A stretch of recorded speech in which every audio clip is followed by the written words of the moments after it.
ஆண்டவராகிய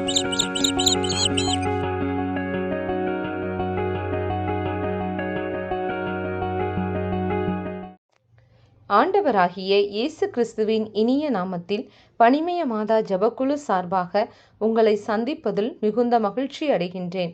நாம் இன்று தியானிக்க எடுத்திருக்கும் திருவசனம் 1 கொரிந்தியர் அதிகாரம் 10 இறைவசனம் 13. உங்களுக்கு ஏற்படுகின்ற சோதனை பொதுவாக மனிதருக்கு ஏற்படும் சோதனையே அன்றி வேறு அல்ல. கடவுள் நம்பிக்கைக்குரியவர்.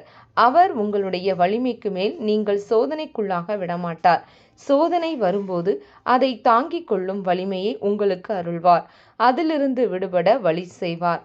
நாம் தியானிப்போமா?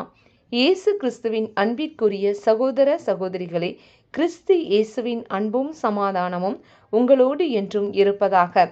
கிறிஸ்து இயேசுவுக்குள் பிரியமானவர்களே, கடவுளின் அரவணைப்பை பெற்றுள்ள நமக்கு அவராலே நிறைவான பலன் கிடைப்பதாக. கிறிஸ்துவில் அன்பு கூறுகிற நமக்கு சகலமும் நன்மைக்கேதுவாய் நடக்கிறது. சோதனையை சகிக்கிற மனுஷன் பாக்கியவான். ஏனெனில் இயேசு கிறிஸ்து மனுஷனாய் இவ்வுலகில் பிறந்து பல சோதனைகளையும் வெற்றி கொண்டார். அவர் நமக்கு சிறந்த வழிகாட்டியாய் திகழ்கிறார். சோதனைகளின் வழி நாம் பல அனுபவங்களையும் நமக்குள்ளே பல மாறுதல்களையும் அறிவு தெளிவையும் பெற்றுக்கொள்கிறோம்.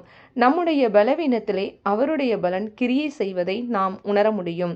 நீங்கள் அழுவீர்கள், புலம்புவீர்கள், ஆனால் உலகம் மகிழும். ஆனால் உங்கள் துயரம் மகிழ்ச்சியாய் மாறும் என இயேசு கூறுகிறார். ஆம் பிரியமானவர்களே, நம் துக்கங்களையும் தரித்திரங்களையும் சாபங்களையும் நமக்காக சிலுவையில் அவர் சுமந்து விட்டார். எனவே நாம் காத்திருப்போம். நம் துக்கம் சந்தோஷமாய் மாறும். நேரம் வந்துவிட்டது. நம் கொம்பு மகிமையாய் உயர்த்தப்படும்.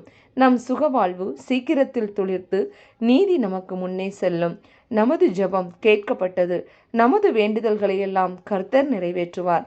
நாம் நினைப்பதற்கும் ஜெபிப்பதற்கும் அதிகமாகவே நமக்கு செய்கிற தேவன் அவர்.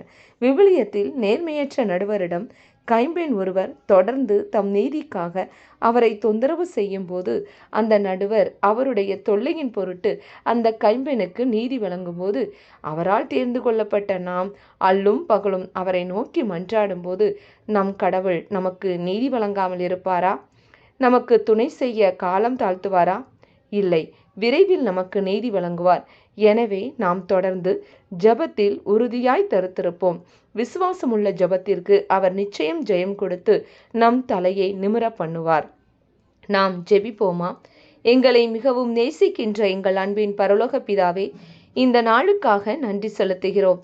நீர் எங்களுக்கு நீதி செய்கிற தேவன். நாங்கள் சோதனையிலே தளர்ந்து போகாமல் சோதனையை மேற்கொள்ளக்கூடிய பலத்தையும் அதிலிருந்து விடுபடக்கூடிய வழியையும் எங்களுக்கு போதித்து வழிநடத்துவீராக. நாங்கள் கையிட்டு செய்கிற எல்லா முயற்சிகளிலேயும் எங்களை நீர் ஆசீர்வதித்து ஜெயம் கொடுப்பதற்காக நன்றி இயேசுவே. தொடர்ந்து உமது அன்பில் என்றும் நிலைத்திருக்க கிருபை தாரும்.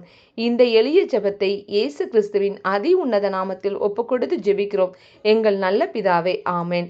இந்த நாள் நீதியின் நாளாக அமையட்டும். Praise the Lord.